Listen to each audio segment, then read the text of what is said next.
to this year's Toonfest at OMGcon 2016. Toontown Rewritten team is backstage preparing for our panel, and I know you're eager to get them here. Before we bring them on, there are a few little tidbits to go over. First, you'll be excited to know that our panelists have included a Q&A portion at the end of their spiel. For this reason, please reserve your questions and comments for the end, where you'll be able to step up to the microphone and say it directly to the team. If you're worried about forgetting your question, feel free to use your complimentary pen to write a reminder on your neighbor's arm. I'm certain they won't mind. Second, please keep flash photography to a minimum to avoid distractions. Our panels will be available for watching on the Toontown blog after the event is over. So have no worry that you can relive these rather ridiculous memories for years to come. And finally, although we've asked you to save questions for the end, we want you to be far from silent. Feel free to ooh, ah, and applaud when necessary. Believe me, there is plenty to get excited for. Now, without further ado, please put your gloves together for our first panelist and your MC throughout the event, Joey Zielkowski.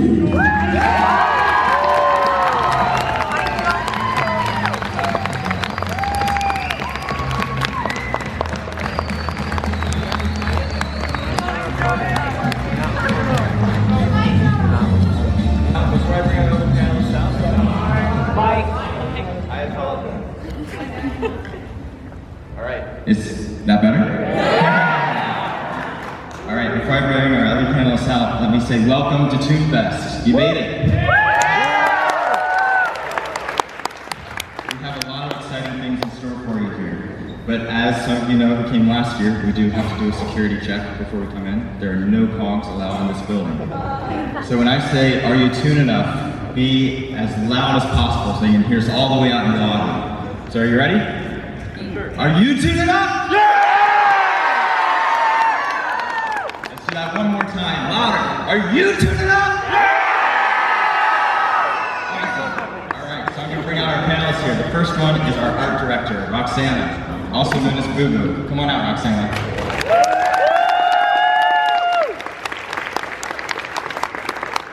Next up, we have the director of dinner, as we call him, because he seems to always be eating whenever the servers are going through the wire. Jeremy Poulter, also known as Fat McStink. Now we have a new addition to our panel this year. Aiden is known as Hawkheart in the game. He's one of our developers. Come on up, Aiden.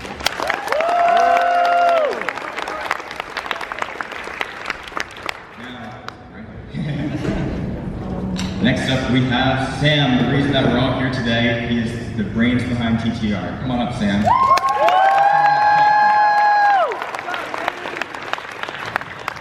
And now finally, last but not least, we have Jacob Eisman, the voice of Clarabelle and our event coordinator here.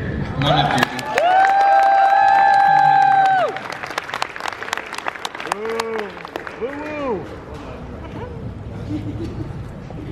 All right, let's have one more round of applause for our panelists here.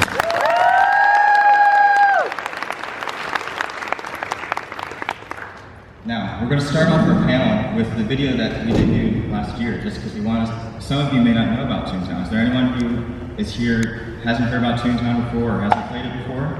I see a few hands in the back. So you guys are in for a treat, hopefully.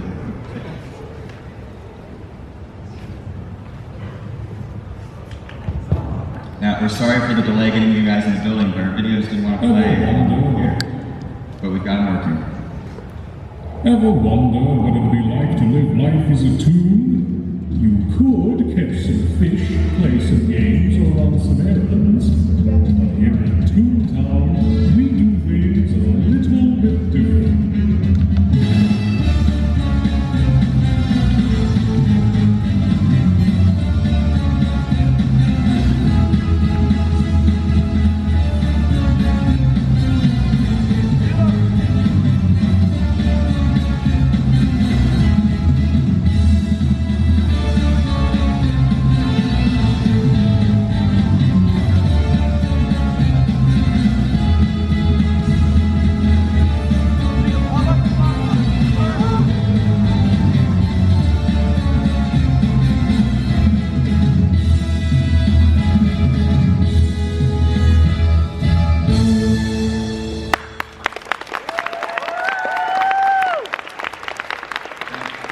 the reason we showed you that video today, because as of just this week, that video has had 100,000 views on YouTube, only a year after it's been uploaded. 100,000 people who have seen our project, not even ran by Disney. Now, some of you may remember these slides from last year, but again, we want to let people know what Toontown is before we get started with all the exciting things we have in store. So one of the things is Toontown was a pretty big deal back in the day. I don't know if you guys realize, but it was the first family-friendly MMO, self-proclaimed, but nonetheless, it won 14 of the 18 awards that was given, or nominated for. But of course, as a lot of us know, in 2013, Disney decided that Toontown wasn't being quite as profitable. They wanted to change their system a little bit, move on to new things, and they decided to shut the game down. And we decided that we didn't want that to happen. And here we are with Toontown Rewritten.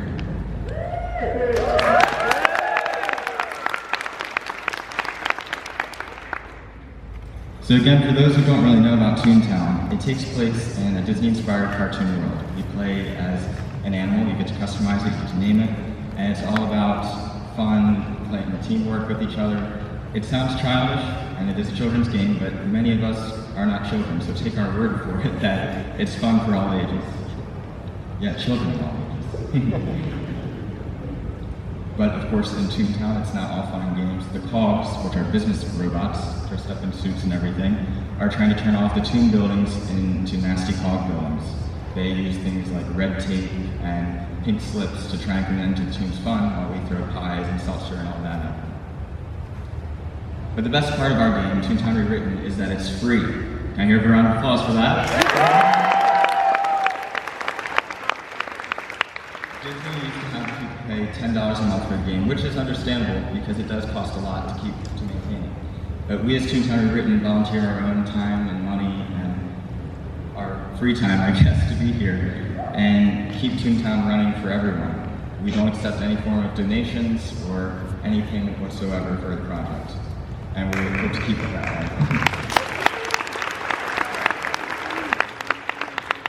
Now enough of all that stuff. I know that you guys want to see some new things. I promise we haven't just completely recycled our PowerPoint from last year. So I am going to show you our new gameplay advertisement, never seen by anyone before. It's debuting right here at Toonfest. Woo! Yeah.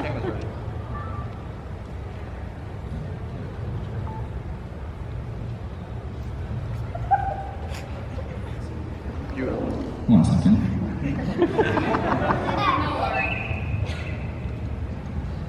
Hey there, Mr. Burton. How are you?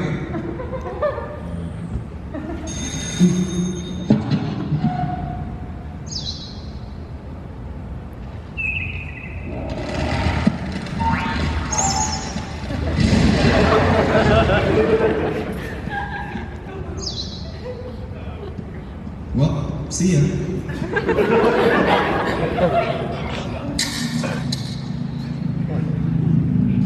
Welcome to the outrageous cartoon world of Toontown, where fun has no limits.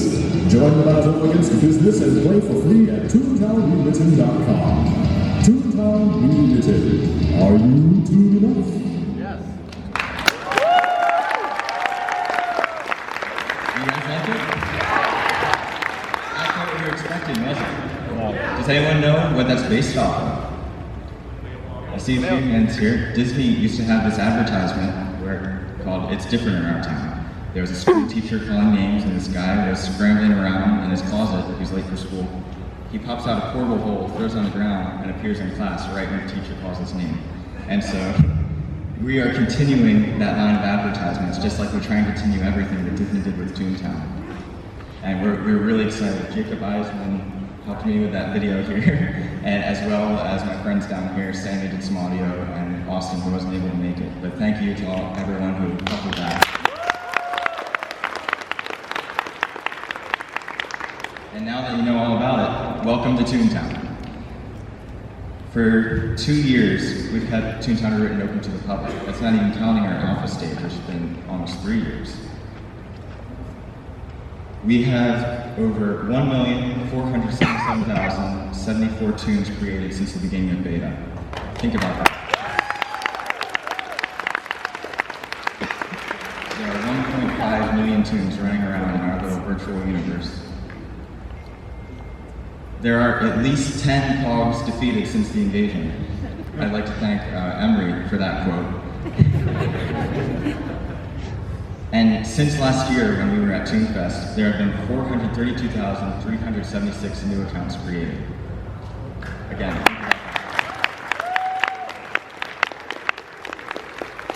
The biggest announcement of all is that Toontown Rewritten has almost reached 1 million registered accounts. Again, there is a soon to be up there. It's still 900 something thousand, 950,000, but we are almost to 1 million accounts. And now we're going to move on to some of the content that we want to talk about. Roxanne, if you want to stand up with me here, we're going to talk about the development of Toonfest. Not this Toonfest, but the in-game event that we have every year. We want to share kind of what it takes to do this kind of stuff on the Toontown Rewritten team. So Roxanne, do you want to start us off with anything? So, the idea with Toonfest started out as we wanted a giant area for our tunes to come and celebrate the anniversary of Toontown. Toontown Rewritten, that is. Yeah, Toontown Rewritten. And we wanted to make the activities and prizes to start with. So we, a couple of our modelers had gotten together and modeled this entire area with trees, and it took a very long time to make, but they committed and we managed to get that area finished in time. So to talk about how Toonfest, the idea of it first started, believe it or not, the first version of Toonfest was completely created in 1 month, all the way from the idea to the concept to the modeling, and it all launched in only a month's time, which is a pretty incredible feat for a team as small as ours. And it really, the first Toonfest marked Toontown Rewritten opening to the public for everyone. And I think that was Sam's idea. He told us, like, hey, Toontown Rewritten is going to be 1 year old pretty soon, and this is around August. And I said, well, why don't we try and open up to the public and make this new area and do all of these things that my team very much hated me for at the time. But it turned out awesome, and now we've brought it back every year, and I think you guys have a lot of fun playing mini games that we're continuing to expand. So here are a few concepts of how we decide on what the Toonfest area is going to look like. We knew it should be an Acorn Acres because we had that unused tunnel, if you remember from Toontown Online. And Roxanne, do you want to talk about these concepts at all? Yeah, so we decided it should be on the top of a mountaintop so that the tunes go up into the wilderness and they took all the trees and carefully took them out of the ground and made sure that they planted them elsewhere. So tunes are very, thoughtful about that.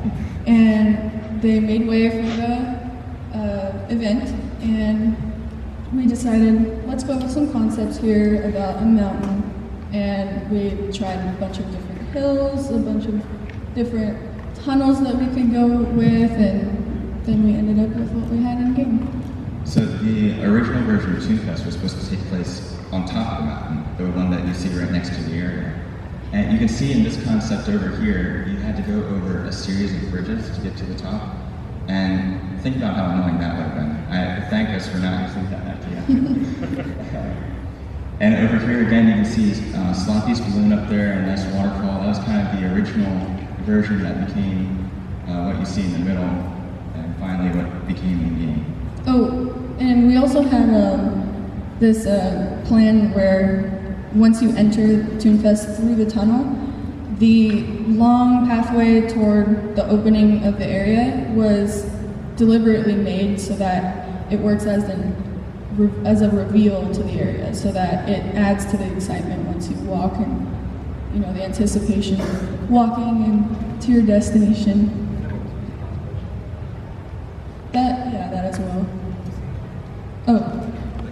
It was, the same type of technique was also used for Boss by HQ. So a lot of our models they have a methodical approach to both psychology and visual.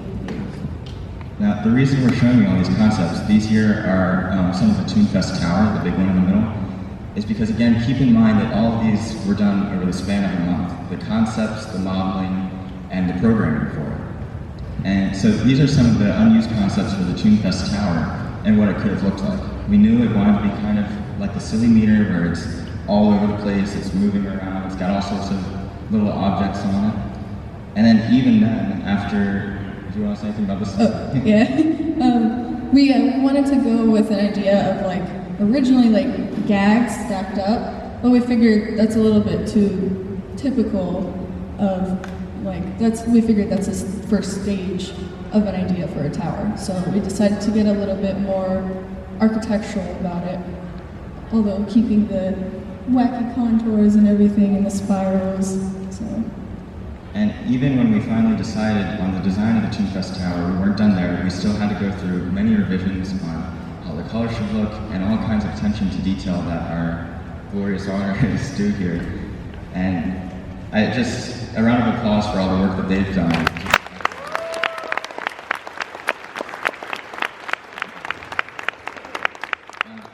The point of all of this is that on every little detail that goes into the game, whether it's something as big as Toonfest or as small as the items that you'll be receiving for coming to OMGcon, is all sorts of revisions and lots of thought that goes into it on how do we make this the best possible, how do we make this fit within Disney's Toontown Online, and how do we excite our players with it.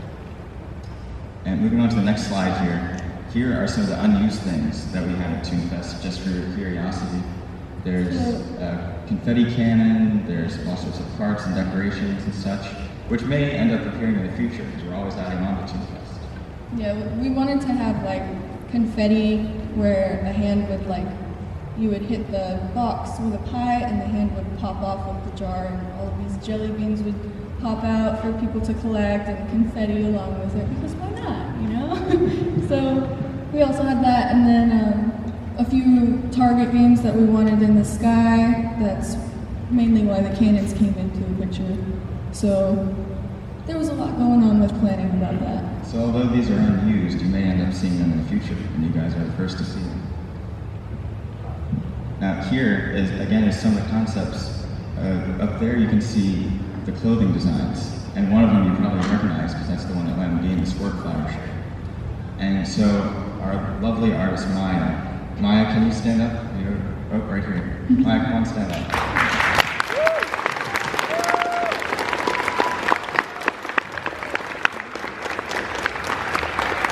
As I told those of you who were here last night, Maya has flown here all the way from Israel to be with us today.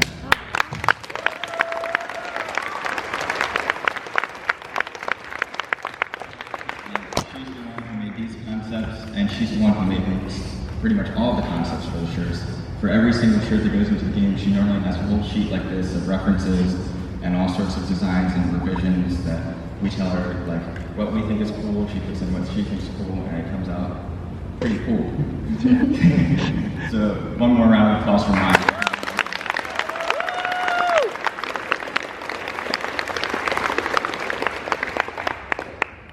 The last thing we want to talk about Toonfest in terms of development is how we've been adding on to it every year. Last year we introduced the token takers and Riggy Marole, who was the first toon with an oddly shaped head. Roxanne, do you want to talk about this at all? Yeah, so about Riggy Marole, we figured he deserves a unique appearance to his look. So we decided, why not a new head?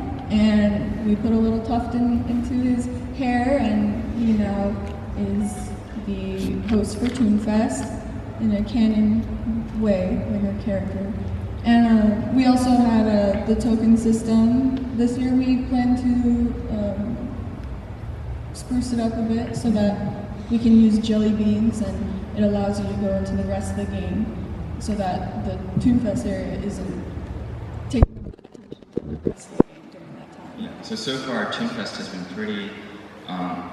pretty contained. It's only in the one area, and we want Toonfest to be a celebration across all of Toontown. We don't want to take you away from your cog battles and trolley games and everything else that you want to do instead of being all together in the Toonfest area, which sometimes gets pretty packed.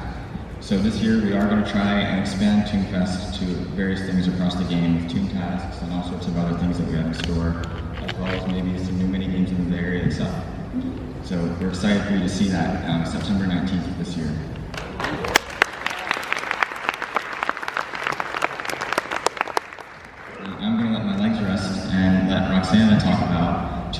Retextured, an exciting subject I'm sure a lot of people have heard about. So, Toontown Retextured. Today I'd like to present to you guys, we have a playground that we'd like to show in full depth. We've got a few screenshots, so we can let that play. So each of these have a swipe where you can see the HD or the non-HD, and then the HD version. So we'll also have a monitor at our table so you can see it more close up. But our artists, texture artists, Kyla and Mike have worked very hard toward presenting this playground today. So it's just one of the many playgrounds that we've been working on. And we decided that, hey, let's go with presenting an entire playground this time. And we also, Just to reiterate what Roxanne was saying, Toontown Retextured is going to be playable at our table this weekend in the Bird Playground. So you guys will be the first to not only be able to see that playground, but be able to play in it in a higher quality version of what our artists have been working on to bring Toontown up to date with modern day graphics.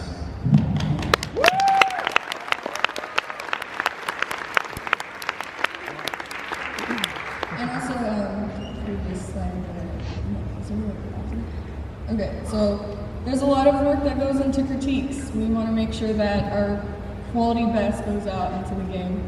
And we spend roughly 3 critiques max, and if it doesn't end up, you can just leave it there. So we just want to make sure that we get the best of each texture and that it matches as closely as possible to the original. And although the playground that we have here isn't final, there is a few more critiques that we'd like to go through with. We decided, why not show what we have? So, there's that. And, oh yeah, play that. And here's one of our artists working at creating a texture. It's a very short video, so she collects the texture names that belong in the files of the game, and then she starts out with the original texture, opening them all up, and then she creates shapes around each object that shows up in the texture. And then she fills them up with color and detail and shading, and it becomes a more crisp version of the original. We want to make sure that we get all the blurs out and we have very crisp lines. So this is the best approach that we've found so far. And you can see that she's very much trying to make the original, or the new texture as close as to the original. And she does a pretty good job of it, I gotta say. She's very skilled at that. And the artist here is Cheesy. Her name is Kyla, and her toon name is Cheesy. My name is Kyla. And the other artist, his name is Lost Hero, and his name is Mike.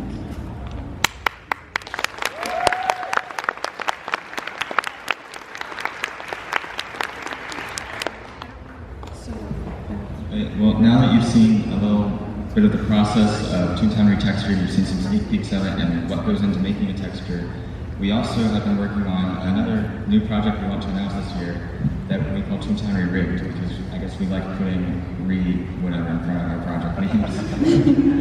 But Toontown Rewritten is it's for animations. So yeah, what this project, Ziggy was the main dude who had contributed with this. It was him all the way throughout. So he really put a lot of effort into this one. Ziggy, may you stand up and let everyone applause?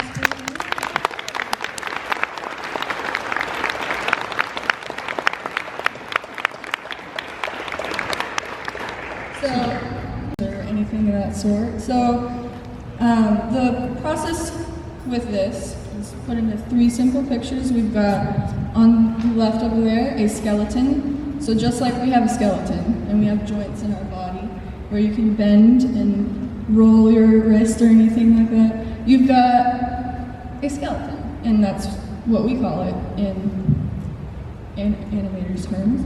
So then in the center there you have all the controls that helps you control each joint. So without the controls, you have just a model in a T-pose.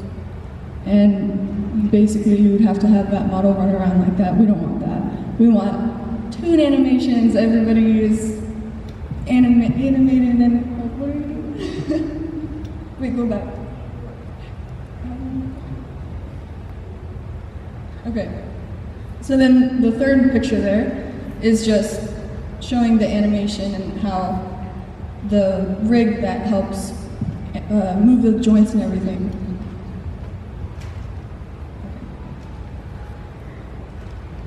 So the two main goals of it was to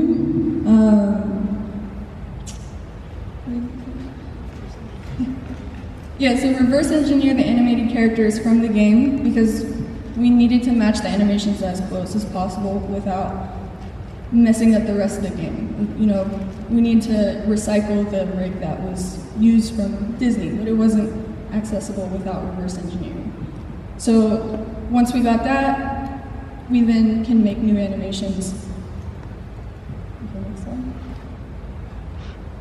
So the first step was taking it from the game and into a working environment we call Maya, Autodesk Maya, and then from Autodesk Maya, we put it back into the game.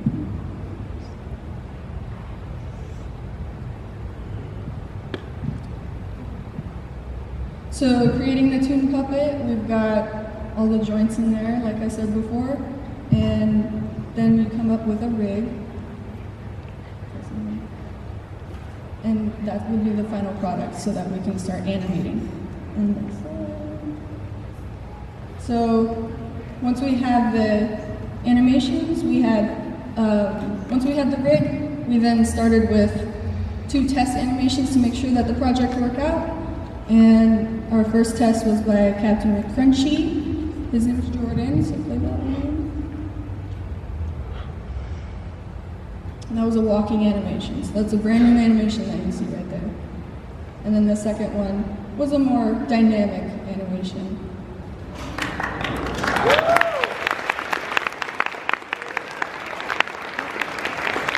And that one there was done by Roger Dog. I know you all remember walking around as that Toon during April Toons Day, so. Yeah. So these are the 2 animations placed into the game, which is what the purpose of the project was for. And now you see it in a rendered environment, and that just shows the possibilities that we can make with this project. It really is a helpful tool. And here's the second animation in the tutorial area. That's sweet. That's sweet. And here's some bloopers. With rigging, there's always going to be bloopers. So the skeleton allows you to really pull and stretch a lot of things going on, and you witness a lot of that when creating these rigs. And that right there was a pupil, and it grew really large. There's another blooper. They're really entertaining to watch. So yeah, that's all for Toontown Rewritten.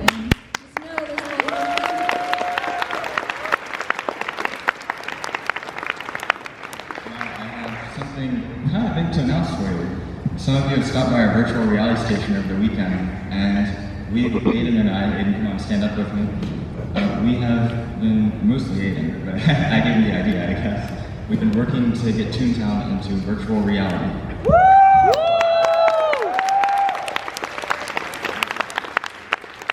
The project is still very much in demo stages. Yeah, so we started a few months ago by basically building, it's in the background there, you can see you might recognize that as Toontorial Tom's shop in the Toontorial area. So all of these pictures are supposed to help show you something about how virtual reality helps you get a real sense of how the real size of an object is. So it's hard to show in pictures. You really need to try it. So if you're here, please come and try it later. But Aiden was telling me how the interesting thing about that desk there is that you don't realize it when you're playing Toontown, but the desk in the tutorial is 2 feet tall, and the ceiling is 12 feet tall. You don't see it when you're playing Toontown, but you put the virtual reality headset on, and things are like down here, and the ceiling is like 50 feet tall. So here's another thing that in virtual reality, with the HTC Vive, you have controllers that map out your hands. And so we have some Toon gloves here that when you're inside of Toontown in virtual reality, you have your own Toon gloves. You can pick stuff up, you can interact with some of the gags that we're throwing around. And yeah. And so here, Toontown, or VR Town as we've been calling it, it wasn't built in Panda 3D, it wasn't built off of the game that we have right now. We actually decided to use Unreal Engine 4. And so this is a high quality picture of Toontown Central with dynamic lighting and just high quality images and everything. So when you put it on, it feels like you're really standing there in Toontown.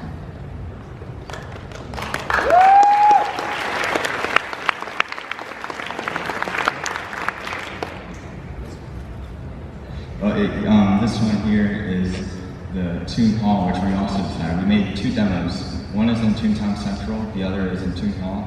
And the demos basically consist of, you can take out a portable hole, throw it on the ground and teleport somewhere. You can interact with the gags that are around the sides in Toon Hall. And it's pretty simple, but the main thing that we wanted to show you is that virtual reality in Toontown has a lot of potential. It's hard to get it down with the game as you guys know it, because you're confined to that space. As if you've seen by our table, you can't walk very far. But we've talked to Jesse Schell, and he also thinks there's a lot of promise for Toontown and virtual reality in the future. It's really the next step for games. And when you think about it, like if a child wants to play virtual reality, one of the first things they're going to want to go to is a cartoon world. And that's what we have here with Toontown, and I think that means there's a lot of promise in the future for it.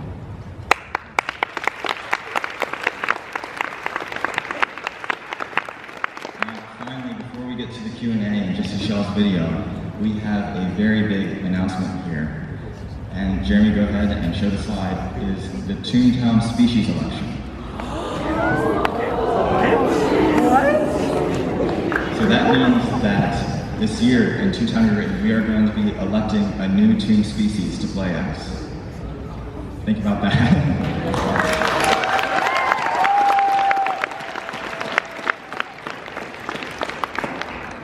It's going to start probably later this summer, and Toons will be able to nominate a species that they want to pick, and you guys will all be able to vote on it, and until we get down to 2 main candidates. And finally, once our winner is chosen, a few months later, we will be playing as that new species. It'll have a new head, new sound effects, and just something brand new that will be appearing all over Toontown. We're really excited about that. So we made this possible with rigging a roll. I don't know if you guys made the connection, but... Yeah, rigging the roll was basically our test for a new Toon species. He had a new Toon head, but he wasn't quite a new species. But we figured out it was possible, and now we've decided to take it to the next level and let you guys decide how we're going to do it.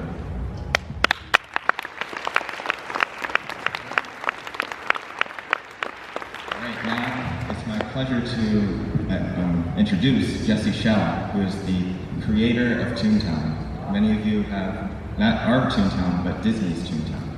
He's recorded a video for us here while you guys on our blog have submitted questions. He's picked out 10 that he thinks are particularly interesting. And here we go. It's about 15 minutes long.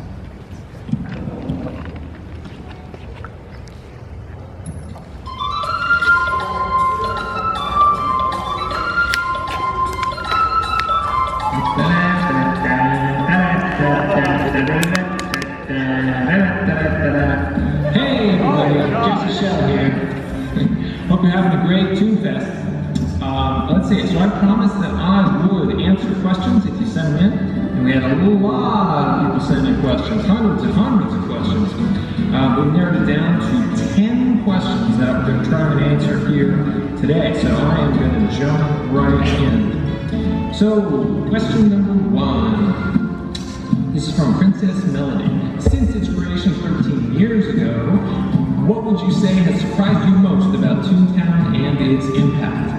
I think the thing that surprised me most was the fact that people cared so much about Toontown that even after it was officially shut down by Disney, fans cared enough to actually bring it back to life, run it and operate it, support it, care about it, and keep playing it. The fact that people cared about it that much is just, it's absolutely thrilling, but it really did surprise me. It wasn't something that I thought was going to happen. And it's wonderful to have been involved helping make something where people cared about it that much. Okay, second question from Little Candy McNerd. How did you come up with the cons, names, and features? So this is really interesting. So you probably not heard me talk before about the history of the cogs. Initially, it wasn't just cogs. Initially, there were going to be all kinds of evil adults, evil dentists, and evil gym teachers, and things like that. But we narrowed it down just into evil business people, and then they eventually turned into business robots. And the way we came up with our identities is we went through a brainstorming process where we just sort of thought of funny things that happened in offices, because there's a lot of insults from offices, things like micromanager and headhunter. We just made big lists of all the business words we could think of, and then we started coming up with funny ways that were like, okay, so what would it mean for there to be like a headhunter cog, and what would it mean, for there to be a micromanager cog, and just try to come up with different ideas for it. We probably had twice as many ideas for cogs as we actually used. And a lot of them were just not very good. And I have people say, well, what were they? Like, I don't remember. They just weren't very good. But we narrowed it down to the ones we really liked. But now the question is, where did the look of the cogs come from? And who decided what they looked like? That was very much led by animator Bruce Woodside, who had strong visions for ways we could make a very efficient system that would give us a whole lot of cogs by mixing up their heads and hands and sizes and shapes. And he was really great at coming up with the drawings of the cogs. All right, so question 3. This is from Captain Rock and Moon. What was your initial reaction when you saw the rumor of Toontown Rewritten become a reality after Toontown Online had closed? So, wow, that's a great question.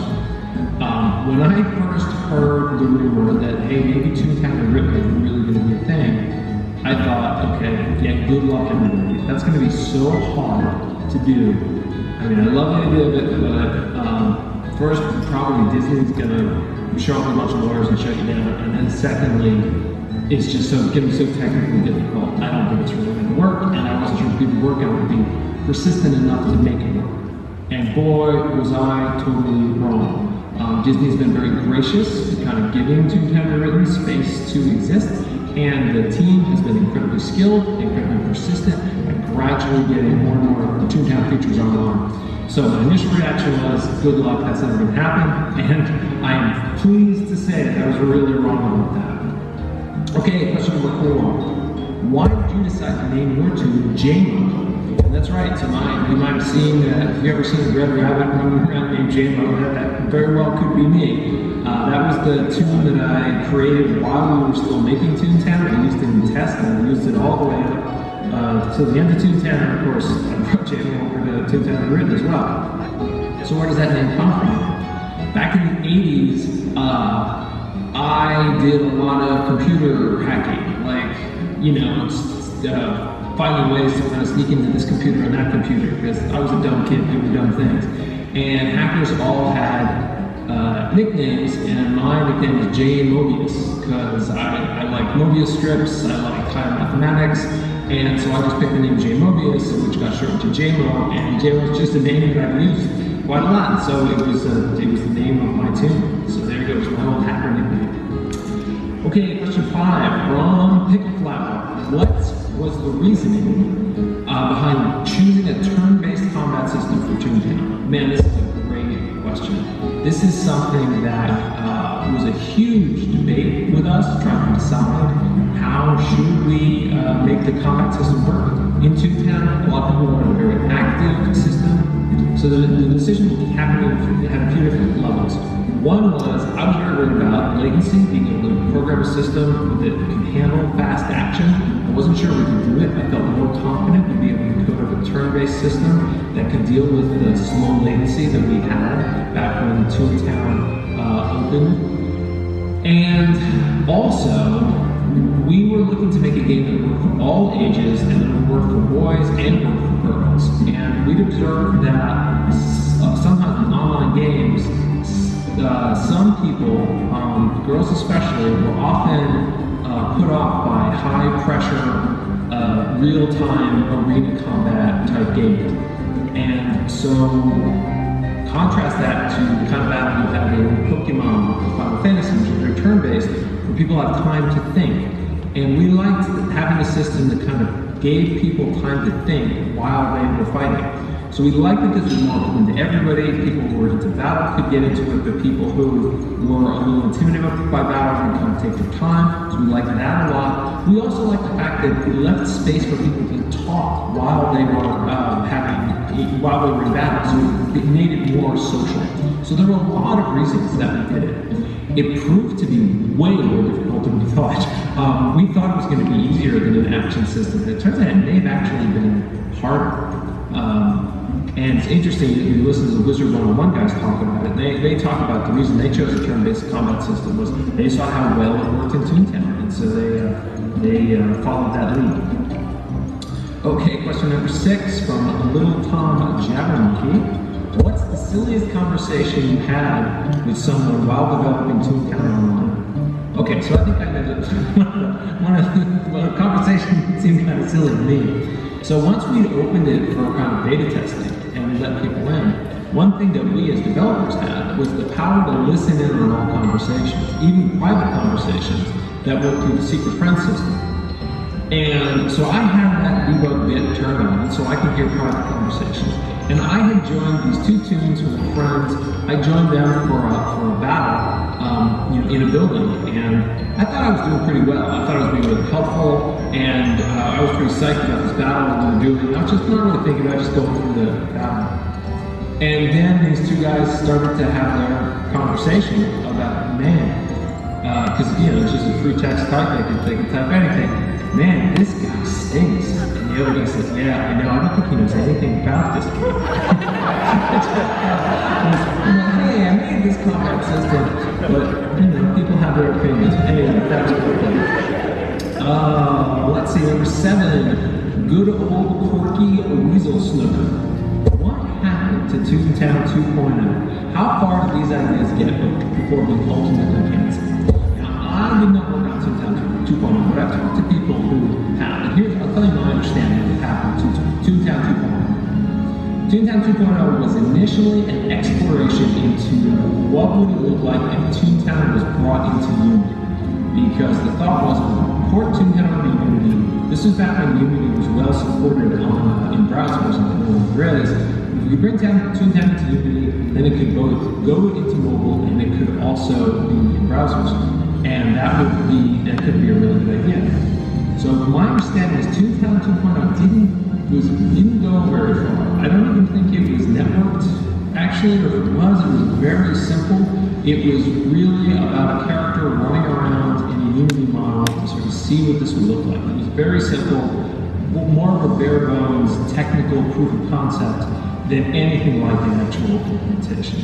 And so my understanding, while there was a big talk about it, and the prototype that looked kind of cool, it was far away from a functioning prototype. There was a lot of work would have to be done to carry it the rest of the way, unfortunately. Okay, number 8 from Crazy Leroy. Without going too far into details, don't worry. What are some of the things you would want to do if you had the power to bring Toontown back, whether in its original form or as a sequel? Oh man, well, if I could do anything, boy, there's a lot of stuff that I want to do. First of all, in this modern world, I would love to take Toontown into the mobile world, so that people could play it on their phones, they could play it on iPads, they could play it on tablets, as well as being able to play it on PC and Mac. Of course, it'd be nice to bring it over to console too. It'd be nice to bring it everywhere. Secondly, I think really important that any new version of Toontown would need to support the old tunes. The tune database is still there. Disney has it all kind of locked up in the vault, and it would be great to be able to get a new version of Toontown going and for people to bring back their old tunes and have them be part of the new game. And I think the most important thing for any version of Toontown going forward would be giving as much power as possible to the players to be able to decide what features go in, what content comes out, and even to the extent that what can we do to allow players to create content and put that in the game. Those would be the things I would really want to see. I don't know exactly how it would all work, but I feel like all those things are what the future of Toontown would really want to have ideally. Okay, question number 9. Do you still talk to Disney about making a new Toontown? The answer is yes, I do. Now you gotta understand, like making like Toontown as an ongoing business with professionals working on a daily basis and having it be a profitable enterprise, it's a tricky business. At the time that Disney shut it down, like there's still a lot of people playing. We know this, but the thing is, running one of these games for real, it costs some money, particularly if you're continuing to add features, continuing to advertise. There's a lot of work to do. And unfortunately, subscription-based games have fallen out of fashion in favor of free-to-play games, and Toontown's not well set up to be a free-to-play game. So we're all trying to figure out what is the right business model. Personally, I feel like subscription is the right way to do Toontown. That's the best way to serve a community where you have we have a smaller number of people, like not millions of people like World of Warcraft has. Toontown has a small number of people who really care about it. I think enough of them are willing to pay subscriptions. I think it's possible to bring it back and do it that way. Anyway, I know that Disney wants to see it come back someday. That's partly why I suspect they haven't given Toontown Rewritten such a hard time. They want to see it come back. I want to see it come back. Lots of people want to see it come back. Conversations are still going. As soon as we can get to the point that we figure out something that makes sense, where all the financials line up, maybe it can happen. Maybe. So,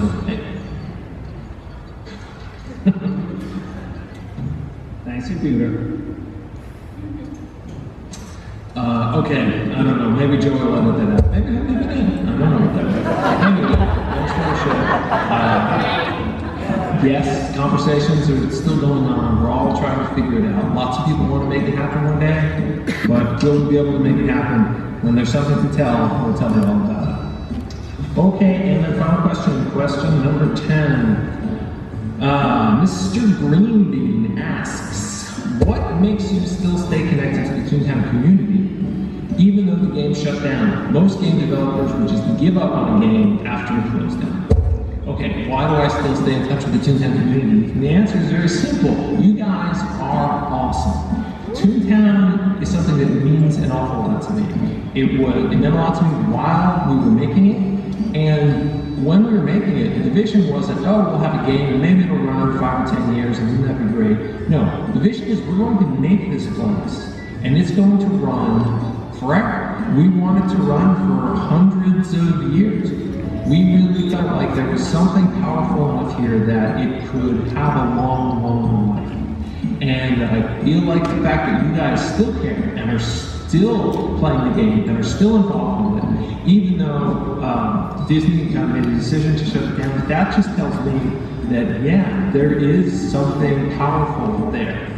And so you should see our internal discussion center, because there are pages and pages and pages of ideas that we are waiting to work on. We also have a lot of projects lined up. We have at least 4 to 5 projects at a time. One where it's exposed to the public, and the others where we want to keep it a surprise. The thing we've learned from the early days is that we, as volunteers working on this, can't tell you about all these things until basically they're like 80% done. Because we've been burned before, and we don't want to do it again to either us or you guys. It's tough because with school and everything, we have to manage our time, and we can't always meet the deadlines that we hope for. But we are working on lots of new content that over the years will be released. All right, thank you. And just if you guys want to say your Toon names as you ask questions, feel free. There you go.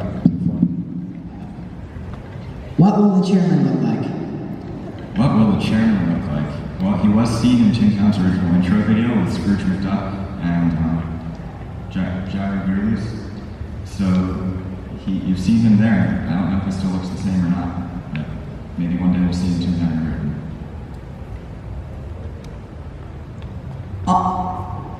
On the whole map, what's under the cloud? Under the cloud. Well, I'll tell you what I've been telling everyone who's asked me that, which has been probably like half the people in this room.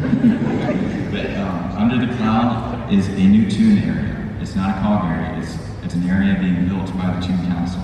I can't tell you much more than that, but it's not Cognation, but it is something probably just as exciting. It's for you guys to figure out. Have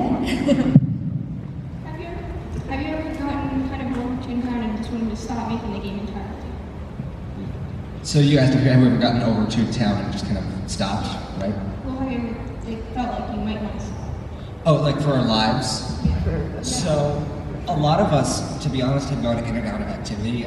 We've all had months where we just kind of were like fed up with working on this game for free. Also, life gets in the way. Oh, of course, yeah. Really Like bad. school, graduation, testing. And so we, at least to TTR, our commitments go in and out. But I think a lot of us overall, Toontown will always be a part of our lives and our childhoods. And of course, even now, our professional careers. So. The morals that are put, like, woven into the game are something that we can all really relate to. So just like, keeping your kid at heart, that's a huge thing that we go by. We always try to be goofy and having fun. So that's a huge thing for us. So even though we've had staff members come and go over the years, us four here are from when Toontown Rewritten first started, and Roxanne and Jacob have also been with us for a very long time. And we go in and out of activity. There's times when school gets in the way and life gets in the way, but there's always someone working on Toontown, because that's one of the benefits of a volunteer project. We don't have to worry about, paying too much for our team, so it can get as large as we need it to. There's always someone working on it. Thank you. For the manholes and the cog HQs, are they just decorations, or are they going to have any features? Well, the manholes and the cog HQ, it's something that Disney put there, which is, so it's tough for us to say because we don't know what Disney intended for them, but I'm sure that we have some ideas of what they could be in the future. So it's hard to say what their original intent was, but maybe one day they will have some kind of purpose. I'll write that down for you. Gotcha. Hey, what's up, guys? So, I was wondering if you would consider implementing golf boarding groups. Okay, so golf boarding groups. That would be a good thing for a lot of the activities in Toontown. Right now, the boarding groups are limited to the cog HQs and everything. It shouldn't be that hard. Remember, like golf carts are literally a hacked up elevator, just as the picnic tables are a hacked up trolley. Mm-hmm. Yeah, so it's something that would definitely be very useful to you guys, I'm sure. And I think we've probably even talked about it before. So it's something that we'll definitely look into. It's a cool idea. And Aaron, I didn't forget your offline, like login and your friends don't know your online thing. But I just Appreciate that. Thank you. got you. On the back of the Flippy trading card, there was something about Fluffy, the doodle, and it said that he was greeting new teams and finds new neighborhoods. What would those neighborhoods possibly be? Yeah, well, Flippy is, as president of the Toon Council, one of his duties is to open up new neighborhoods. And so, like I said, the Toon Council is the one working on what's called the cloud. And I guess you guys can kind of make a connection there and see. We appreciate your attention to detail on those cards. We worked do. really hard on those. All of the secrets that are in the game, we often do drop hints for here and there, whether in the blog posts or the trading cards everywhere. So if you really tune enough, look real close and you may find some secrets. Alright, I was wondering, because a friend of mine asked me this, why were parties in alpha but they were removed in the beta? I can answer that. That was the first thing I ever wrote in the technological environment of the back end, and it was really bad. I see. And also had the scheduling capabilities were very crappy, and overall it just wasn't ready for prime time. It also caused crashes and resets, and so we just haven't gotten back around to fixing it yet because we focused on core mechanics. Render appreciates the answer. What would be a method of changing the language of your gameplay from one language to another? The benefit of changing from one language to another, that was Toontown Translate that we talked about last year. The mechanics. The mechanics of it, it's mainly just so people can interact with each other, one be in English and one be in Polish or French or any other language, and if you use the speed chat menu, then you'll see it as it is in your language. So from your end, you'll speak using the speed chat in Spanish, but the person on the other side will see it in French. And any of you who haven't heard about that project, we do have a blog post about it. If you want to search Toon translators or something like that. Translating the Toonverse, that's what we call it. That one's the one that doesn't have a re in the project title. Are you familiar with the preferences mode of Wikimedia? Are you asking how you would actually change it? Yeah. We believe it would be in the launcher, so there'd be an option and you would select it before the game starts. Okay. Thank you. Thank you. Our true friends coming back to Toontown. True friends. We've talked about it. One of the things is, us as a volunteer team, we want to make sure that Toontown's the safest it can be. And it's True Friends allowed open chat, and we want to make sure that people aren't saying things that they shouldn't say. And so we've talked about bringing it back. There's a lot of discussion about it. We do at least want to bring back the feature of being able to add a friend remotely. Like if you know someone in real life, you type in the code and automatically become friends with them. As well as the group whispering. That was one of the features in Toontown Online where you could whisper to all of your true friends at once. So they're going to be coming back in some form. We're just talking about how to do it because we're not sure if we want to allow open chat in our game. You'll probably still be using the same chat and speed chat words, but it might change. Hi, my Toon name is Tomorrow. I was wondering if there are any events lined up similar to Doomsday. That way, people who didn't play Alpha will have a chance to experience something as interactive as it. Do you mean like the Doomsday gameplay, or like? Yeah. Okay, so like the cogs running around the playground. Yeah, being able to attack the cogs by running up to them. I'll give you two answers. One's the technical answer, one's the storyline. Can I do the technical answer? Yeah. So technically, we had never re-implemented it, of course. The code's still there. That's one point. But the other point is it was really taxing on the servers. Now this was okay because the way we ran it is that was the only thing going on. There were no VPs, there were no CJs, there was nothing else that the servers had to work on. It was just that. And so the way it's currently set up would be very hard to redo that without totally lagging the district, like even more than everything else that already lags the district. So that's one answer. During Alpha, there were only a few hundred people online, and so the servers could handle it. Now we have a few thousand people online. But you probably will see gameplay similar to that in the future, like the fast action and some sort of boss battle or something. But now the storyline reason why we wouldn't do it in the playground again is we say that during Alpha, the Toons drove the cogs out of the playground all the way to the streets, and they're basically too scared to return. Thanks. So we have a Resistance Ranger? Yes. She's wearing a Resistance Ranger outfit for those that can't see. You'll have to check it out later. Do we know who actually originally did the voices of the Toons? I'm not sure. I can't give you the name, but she does have an IMDb. We found it just on the off chance. It was posted on the Reddit.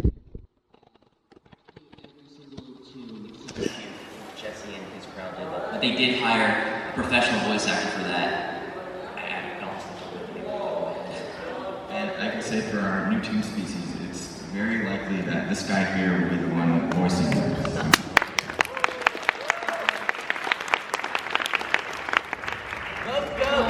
Father Alley, I was wondering if there's going to be any new flowers, like a 9-wing flower, 10-wing flower.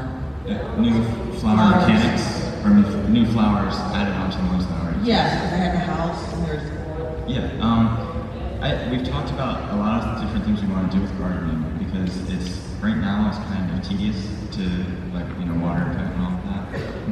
And so. Yeah, but once you max it out, it's like only water. What? Once you max it out, it's only water. Yeah, so it is a good idea to add new flowers into it because we can keep going on forever. But the one thing we do try and avoid, so a lot of Disney mechanics were designed the way they were to keep you playing. Why does it take so long to max your suit? It's because you'd have to stay subscribed that entire time. So we want to add on mechanics but without making them too grindy. So no new flowers, huh? Possibly new flowers. Can you give us any new hints on the Executive Office Tower? The Executive Office Tower is a building that no Toon has ever stepped into before. All 4 cog bosses meet in that building. And so you'll have to, one day maybe the Toon Resistance will be able to break in and figure out what's going on inside. Thank you. How often do you guys play when you're just playing casually? How often do we How often do we play when we're just playing casually, playing around a game? So I gotta tell you guys a secret. The Sir Max has never gone past Toontown Central. Any Sir Max? No, well, not any Sir Max. Okay. But my rewritten Sir Max, the one who's kind of anonymous, that, like, his name isn't Sir Max, but it's me.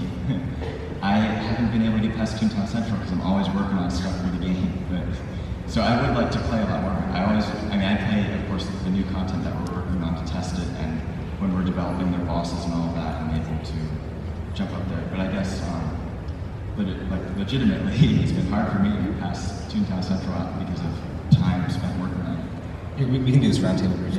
My tune that I guess some people might know.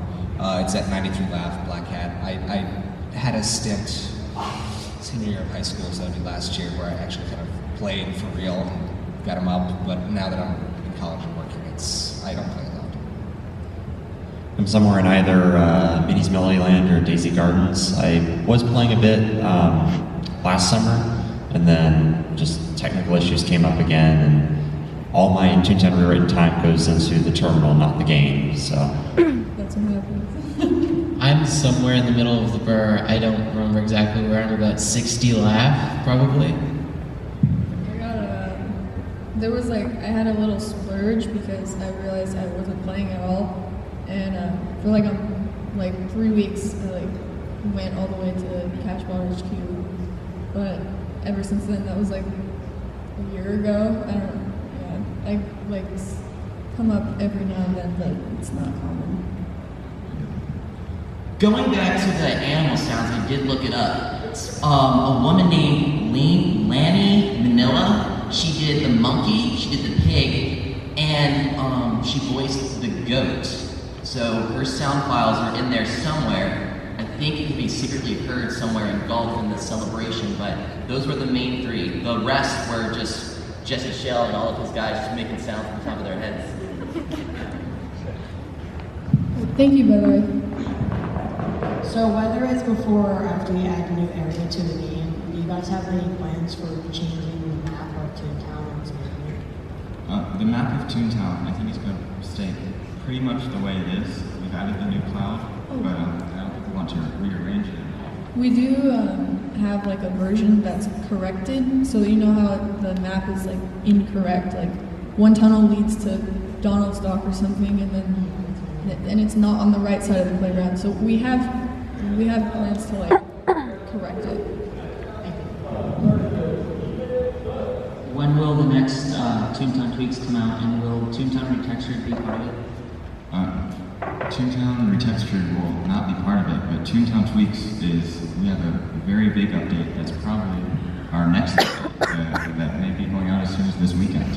So you'll be seeing that pretty much as soon as you get home. With Retextured, there's no definitive date, but we are planning to be more, giving it more exposure rather than keeping it behind the scenes. And why are all the districts inspired by art? That was just kind of, I think it started with colorful canvas.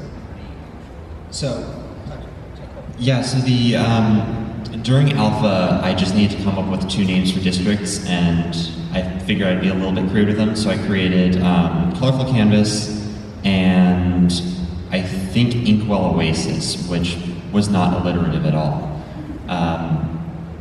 But I think people stuck with that naming convention and continued to name them artistically. Yeah, my favorites are Renaissance River and Alpha Gardens. But after that, as I added more servers, I just kept with the pattern. Yeah, we had some artists give some suggestions in a little document we had. We're hey, put some names in there. There's a player who sent a big list in that I actually still in my little file of district names if I need more. So some of the things that you guys send in do, and we use them all the time. like your suggestions, even for things as small as district names. It's really just plain off of the name rewritten. This is my last question. Will the end of beta event be located in the executive office tower or somewhere else? Can I answer that? You can neither confirm nor deny anything. You'll see. Thank you. Doodles.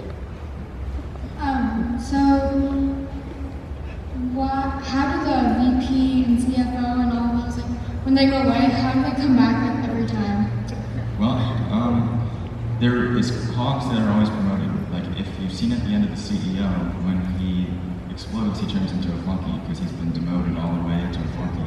So cogs work their way up the corporate ladder until eventually they get into the spot where if the VP is knocked off the ledge by a toon or something like that, then Yeah, that makes sense because cogs are reproduced. Yeah, so they go into the factory, they get a major upgrade of their suit, and they become the next VP, CFO, or CJ, CEO of Cogs Incorporated. The cog himself is promoted, really. Yeah, they just promoted up to there. Thank you. I like that question. What are your favorite trolley games, or are there any that totally just annoy you? Well, I think I can speak for all of us up here that the Toon memory game is often annoying. That's my favorite. What are you talking about? I love sitting around and not being able to skip it. You're just saying that. Oh, photo fun. That's well, with photo fun you can at least just spam the thing. I personally like photo fun. Aiden and I like photo fun. I personally like Toon Escape because after seeing the work that Cheesy, our texture artist, had put into the background, like in HD, it's like I love playing that game in HD. Match Mini. I just literally just freeze with everyone, just trying to hit in all the areas. The maze game has a special place in my heart because I always like to see just if I can get them all. Because I'm like, it has to be possible. Come on. There's a little bar and it's like 80% of the way there and run out of time. Gotta fill it up with something.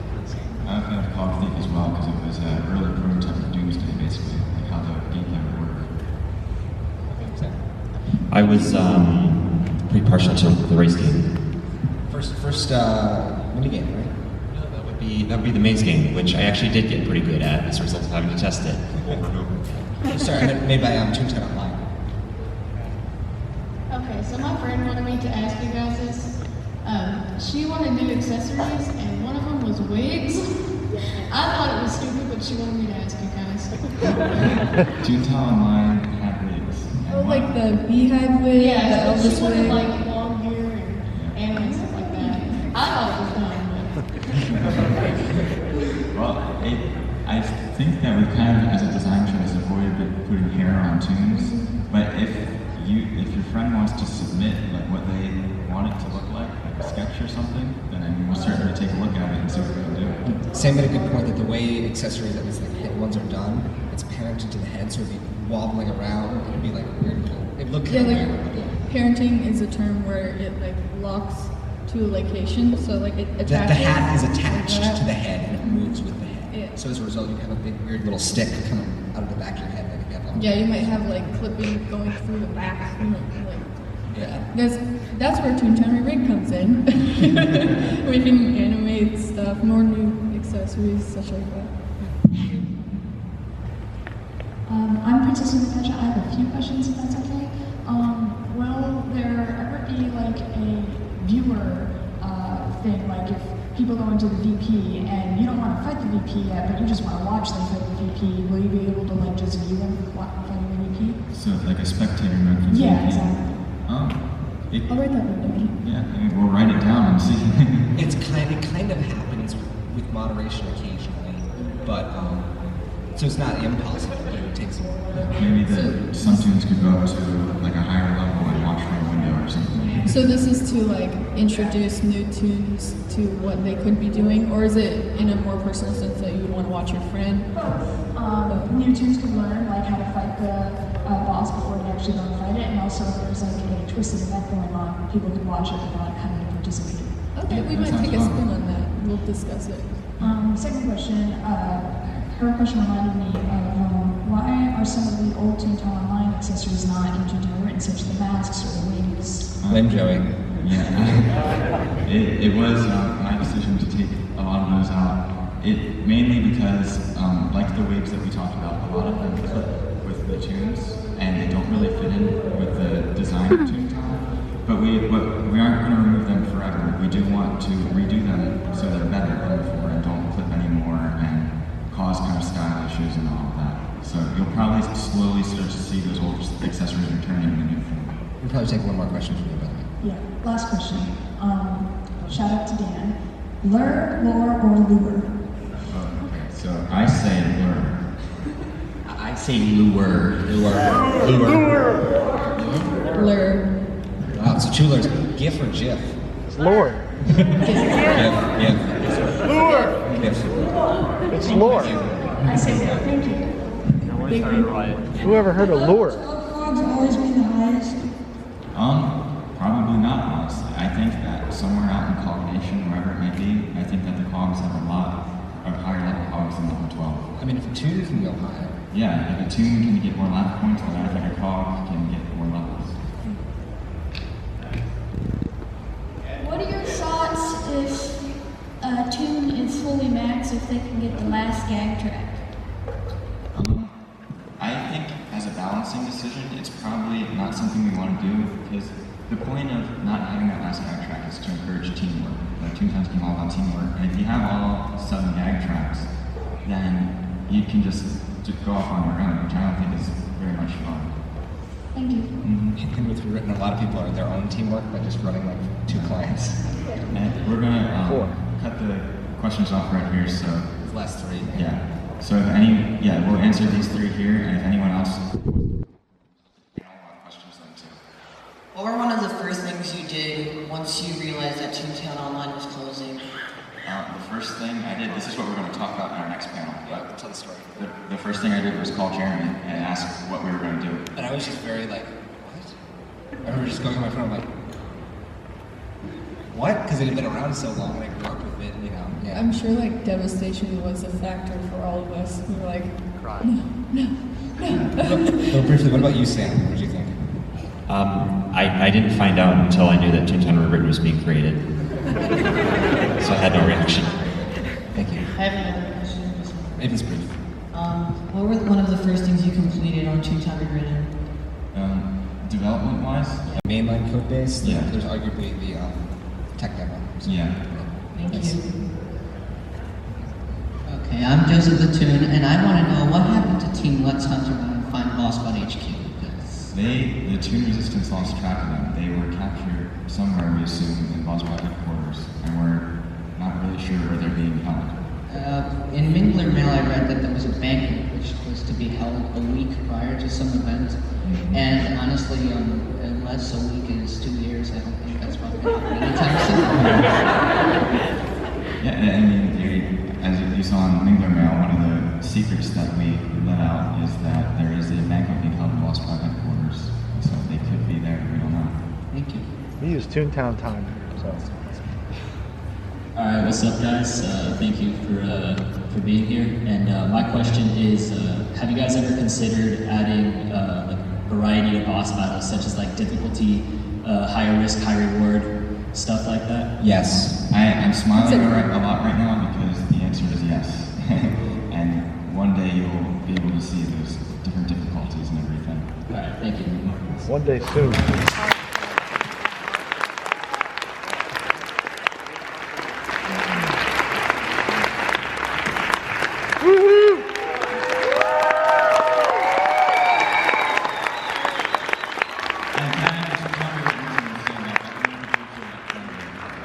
Let's hear another round of applause for the rest of the team.